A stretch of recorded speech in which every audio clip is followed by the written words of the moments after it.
ഈ വീഡിയോയിലൂടെ ഞാൻ പറയാൻ പോകുന്ന കാര്യം, അത് പറയുന്നതിന് മുമ്പേ എനിക്ക് തന്നെ അറിയാം.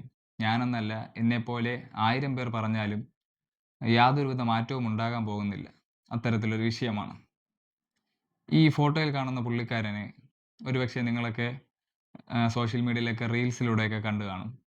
ഞാനും വളരെ യാദൃശ്ചികമായ ഒരു 1, 2 ദിവസം മുമ്പ് പുള്ളിക്കാരനുമായി ബന്ധപ്പെട്ട 1, 2 റീൽസ് കാണുകയുണ്ടായി. അപ്പോൾ ഇത്തരത്തിലുള്ള റീൽസുകളൊക്കെ വരുമ്പോൾ സ്വാഭാവികമായിട്ടും എല്ലാവരും ചെയ്യുന്ന പോലെ ആ കമന്റ് സെക്ഷൻ ഓപ്പൺ ചെയ്ത് നോക്കുന്ന ഒരു ശീലം എനിക്കുമുണ്ട്. അത്തരത്തിൽ ഞാൻ നോക്കിയപ്പോൾ കണ്ടത് വലിയ തരത്തിലുള്ള നെഗറ്റീവ് കമന്റുകളൊന്നും അല്ല കണ്ടത്. എനിക്ക് തോന്നുന്നു പുള്ളിക്കാരൻ ജോലി ചെയ്യുന്ന ബസ്സില് യാത്ര ചെയ്യുന്ന ആൾക്കാരാണ് അതിൽ കൂടുതലും കമന്റ് ഇട്ടതെന്നാണ് എനിക്ക് മനസ്സിലാക്കാൻ സാധിച്ചത്. വളരെ നല്ല അഭിപ്രായമാണ് പുള്ളിക്കാരനെക്കുറിച്ച്. ഈ അടുത്ത കുറച്ച് മണിക്കൂറുകൾക്ക് മുമ്പാണ് പുള്ളിക്കാരൻ സൂയിസൈഡ് ചെയ്തതുമായി ബന്ധപ്പെട്ട വാർത്ത ഞാൻ അറിയുന്നത്. സ്വാഭാവികമായും എന്തുകൊണ്ടാണ് പുള്ളി സൂയിസൈഡ് ചെയ്തത് എന്നറിയാനായി കുറച്ച് കമന്റ്സും അതുമായി ബന്ധപ്പെട്ട കുറച്ച് റീൽസും കാര്യങ്ങളും ഞാനൊന്ന് കാണുകയുണ്ടായി. അപ്പോഴാണ് മനസ്സിലായത് പുള്ളിക്കാരൻ്റെ ഭാര്യയും മകനുമായി ബന്ധപ്പെട്ട ഒരു വിഷയത്തിലാണെന്ന്.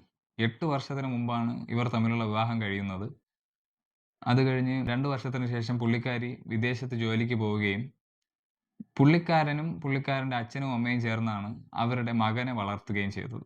ഈ വിദേശത്തായിരുന്ന പുള്ളിക്കാരൻ്റെ ഭാര്യ അവിടെ വെച്ച് വേറൊരു ആളുമായി റിലേഷൻ ഉണ്ടാവുകയും ആ പുള്ളിക്കാരനുമൊത്ത് ജീവിക്കാൻ തീരുമാനിക്കുകയും ചെയ്തു. അതിനുശേഷം തൻ്റെ 8 വയസ്സുകാരനായ മകനെ വേണമെന്ന് കോടതിയെ സമീപിക്കുകയും കോടതി മുഖാന്തരം മകനെ സ്വന്തമാക്കുകയും ചെയ്തു.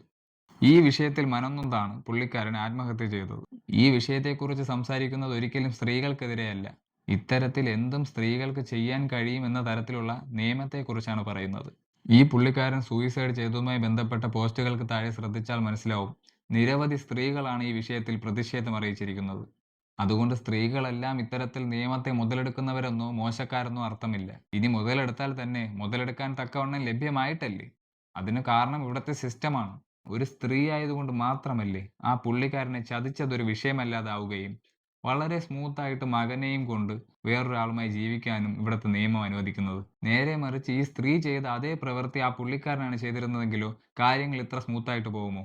ഒരിക്കലുമില്ല. ഭാര്യയെ വഞ്ചിച്ചതിനുൾപ്പെടെയുള്ള നിയമ നടപടികൾ നേരിടേണ്ടി വരും. ഇനി വിവാഹമോചനം നടന്നാൽ തന്നെ ജീവനാംശം ഉൾപ്പെടെയുള്ള നഷ്ടപരിഹാരം കൊടുക്കേണ്ടി വരും. ഇപ്പോൾ ഈ സ്ത്രീ മകനെയും കൊണ്ട് പോകട്ടെ എന്ന് കോടതി തീരുമാനിച്ചതുപോലെ പുള്ളിക്കാരന് ഒരിക്കലും അത്തരത്തിലൊരു ആനുകൂല്യം ലഭിക്കാൻ പോകുന്നില്ല. അപ്പോൾ പറഞ്ഞു വരുമ്പോൾ പുള്ളിക്കാരൻ ആകെ ചെയ്ത തെറ്റ് ഒരു പുരുഷനായി ഇന്ത്യയിൽ ജനിച്ചു എന്നത് മാത്രമാണ്. 8 വർഷം ആ മകനെ പൊന്നുപോലെ വളർത്തി പുള്ളിക്കാരനും ആ പുള്ളിക്കാരൻ്റെ അച്ഛനും അമ്മയും ചേർന്ന്. അവരുടെ വികാരങ്ങൾക്ക് യാതൊരു വിലയുമില്ലേ?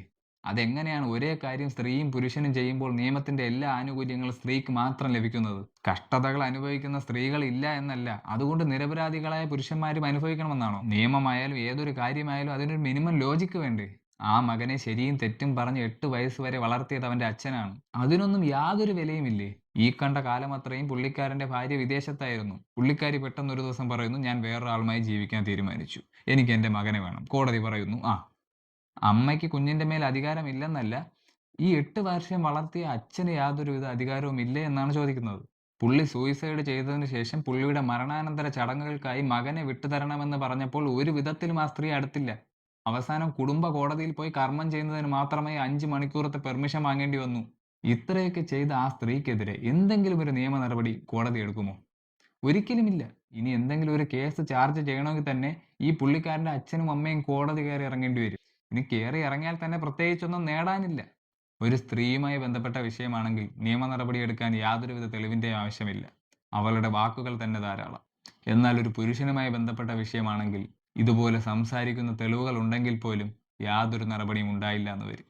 അതെങ്ങനെയാണ് സ്ത്രീയാണോ പുരുഷനാണോ എന്ന് നോക്കി ഒരു കാര്യത്തിന്റെ ന്യായം തീരുമാനിക്കാൻ സാധിക്കുന്നത്?